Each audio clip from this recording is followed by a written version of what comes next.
13-letni Inocente je vznemirjen. Ko je že mislil, da je na svetu ostal sam, bo ponovno videl svojega dedka. I am very happy. I'm going to Tate. I'm going to my grandfather's place. Ko je v spopadih ostal brez družine, je zavetje našel v posebnem centru, kjer skrbijo za sirote in iščejo njihove morebitne preživele družinske člane. Po 8 mesecih iskanja so le našli njegovega dedka in zdaj bosta spet skupaj. I am very happy. I can only thank God. I hope we can get the sister too. V Demokratični republiki Kongo že leta divjajo hudi spopadi. Okoli 21 oboroženih skupin se bojuje za dostop do dragocenih naravnih surovin. Želijo zlato, kositer, tantal in wolfram. Surovine prodajajo v Azijo, kjer jih velika podjetja vgrajujejo v naše telefone in računalnike in prodajajo po vsem svetu.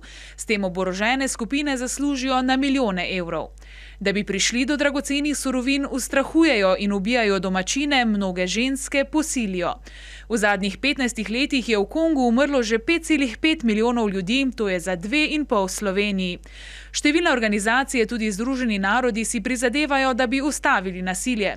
Tukaj čaka še okoli 990 otrok, ki upajo, da bodo tako kot deček Inocente tudi oni nekoč ponovno združeni s svojo družino.